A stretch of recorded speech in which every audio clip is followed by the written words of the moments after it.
आकाशवाणी देहरादून से प्रस्तुत हैं प्रादेशिक समाचार। पहले मुख्य समाचार। प्रधानमंत्री नरेंद्र मोदी ने सिलक्यारा सुरंग में चल रहे राहत और बचाव अभियान की जानकारी ली। मुख्यमंत्री पुष्कर सिंह धामी ने कहा, सुरंग में फंसे श्रमिकों को जल्द ही सकुशल बाहर निकाला जाएगा। भारत और नेपाल के सशस्त्र बलों के बीच संयुक्त सैन्य अभ्यास सूर्य किरण 17 पिथौरागढ़ में शुरू। और मुख्यमंत्री ने कहा, प्रदेश में पलायन को रोककर अधिक से अधिक लोगों को रोजगार देना राज्य सरकार का लक्ष्य। नमस्कार, समाचारों के साथ मैं संजय भंडारी। अब समाचार विस्तार से। उत्तरकाशी जिले की सिलक्यारा सुरंग में फंसे मजदूरों को बाहर निकालने के लिए युद्ध स्तर पर प्रयास जारी है। केंद्र द्वारा भी सिलक्यारा में चल रहे राहत और बचाव अभियान पर बारीकी से नजर रखी जा रही है। प्रधानमंत्री नरेंद्र मोदी ने आज मुख्यमंत्री पुष्कर सिंह धामी से फोन पर बातचीत कर बचाव अभियान की जानकारी ली। श्री मोदी ने बचाव अभियान के दौरान श्रमिकों की सुरक्षा का पूरा ध्यान रखने के निर्देश दिए। उन्होंने सभी मजदूरों को सुरंग से बाहर निकालने के बाद उनका स्वास्थ्य परीक्षण करवाने को भी कहा। इस बीच मुख्यमंत्री पुष्कर सिंह धामी ने कहा कि जल्द ही सभी बाधाओं को दूर कर सिलक्यारा सुरंग में फंसे श्रमिकों को सकुशल बाहर निकाला जाएगा। वहीं ऑगर मशीन के लिए प्लेटफॉर्म को दुरुस्त कर लिया गया है और ऑगर मशीन के जल्द शुरू होने की आशा है। सभी श्रमिकों की जल्द ही बाहर निकालने की उम्मीद है। श्रमिकों की स्वास्थ्य जांच के लिए सामुदायिक स्वास्थ्य केंद्र चिनियाली सौड़ में 41 बेड का अस्पताल भी तैयार किया गया है। आवश्यकता पड़ने पर श्रमिकों को हेली सेवा के जरिए एम्स ऋषिकेश भी ले जाया जा सकता है। उत्तरकाशी के सिलक्यारा सुरंग में फंसे श्रमवीरों को बाहर निकालने के लिए ढही टनल के भीतर एस्केप पाइपलाइन डालने की कार्यवाही जारी है। केंद्र और राज्य सरकार की विभिन्न एजेंसियां इस 800 मिलीमीटर के क्षैतिज पाइप को सुरंग के धंसे हिस्से के पार मजदूरों तक पहुंचाने का प्रयास कर रही है। इसी पाइप के जरिए सभी श्रमिकों को सुरंग से बाहर निकाला जाएगा।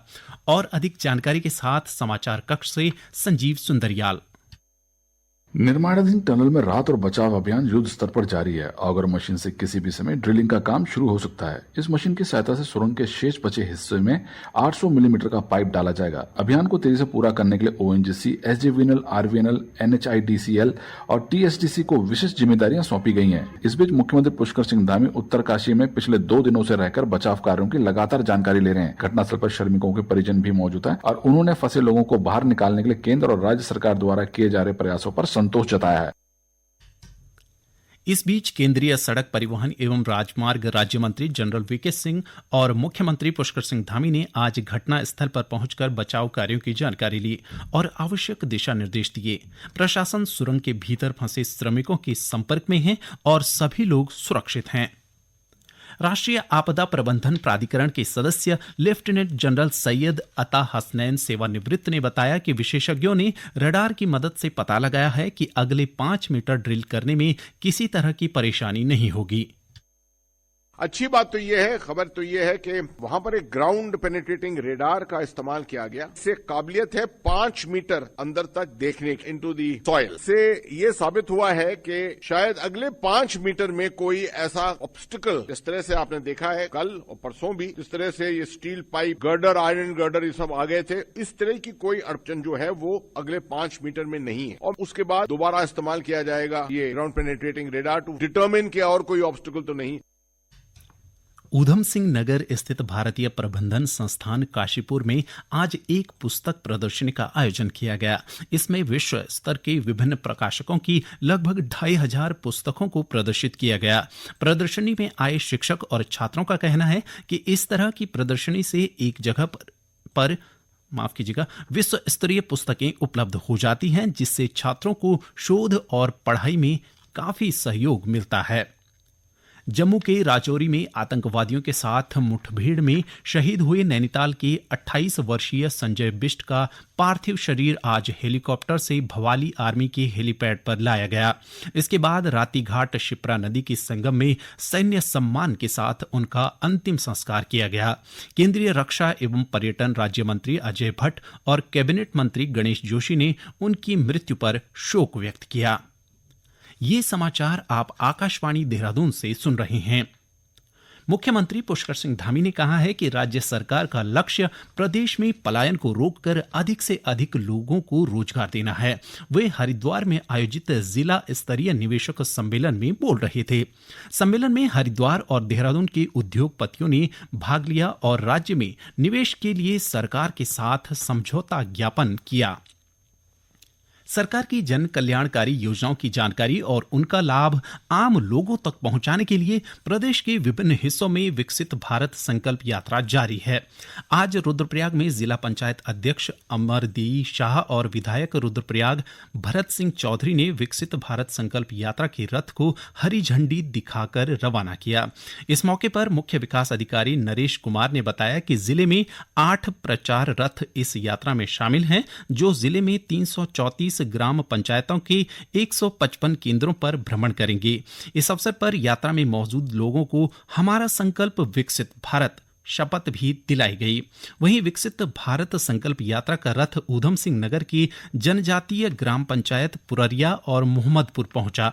इस मौके पर बहुउद्देशीय शिविर का आयोजन कर लोगों को सरकार की योजनाओं की जानकारी दी गई। इधर देहरादून के चक्राता विधानसभा में संकल्प यात्रा रथ के पहुंचने पर लोगों ने स्वागत किया। इस दौरान लोगों को विकसित भारत के लिए राष्ट्रपति और प्रधानमंत्री का संदेश सुनाया गया। भारत और नेपाल के सशस्त्र बलों के बीच संयुक्त सैन्य अभ्यास सूर्यकिरण 17 2023 पिथौरागढ़ में शुरू हो गया है। यह संयुक्त सैन्य अभ्यास अगले 14 दिन तक चलेगा।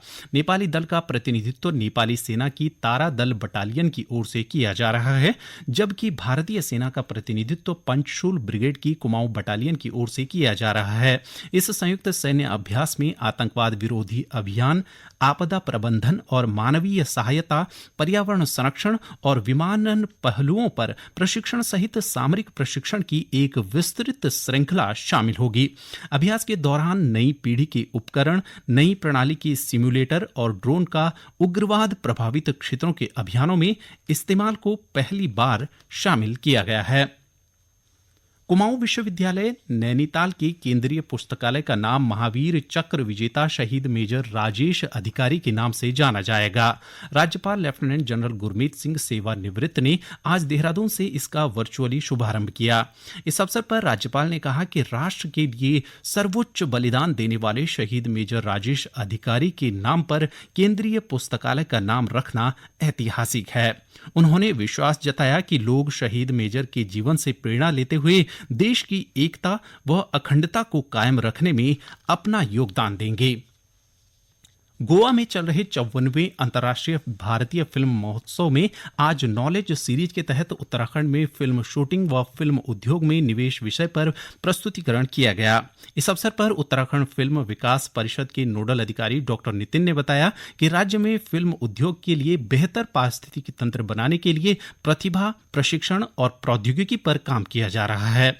उन्होंने कहा कि राज्य में प्रस्तावित नई फिल्म नीति में फिल्म उद्योग क्षेत्र में निवेश के लिए अवसर खोले जा रहे हैं। डॉक्टर नितिन ने कहा कि राज्य में फिल्म निर्माण व फिल्म उद्योग की अपार संभावना है। पर्यटन मंत्री सतपाल महाराज ने पौड़ी जिले की बिरोंखाल विकास खंड में लोक निर्माण, सिंचाई और पंचायत विभाग की 19 करोड़ रुपए से ज्यादा की लागत की योजनाओं का शिलान्यास व लोकार्पण किया। उन्होंने कहा कि सरकार की विकास योजनाएं प्रदेश की तस्वीर बदलने के साथ अगली सदी को उत्तराखंड की सदी बनाने में मील का पत्थर साबित होंगी। उत्तराखंड उच्च न्यायालय ने रामनगर में अवैध खनन को लेकर दायर जनहित याचिका पर सुनवाई की। कार्यवाहक मुख्य न्यायाधीश मनोज कुमार तिवारी व न्यायमूर्ति पंकज पुरोहित की खंडपीठ ने राज्य सरकार से शपथ पत्र के माध्यम से अवैध खनन को रोकने के लिए योजना प्रस्तुत करने को कहा।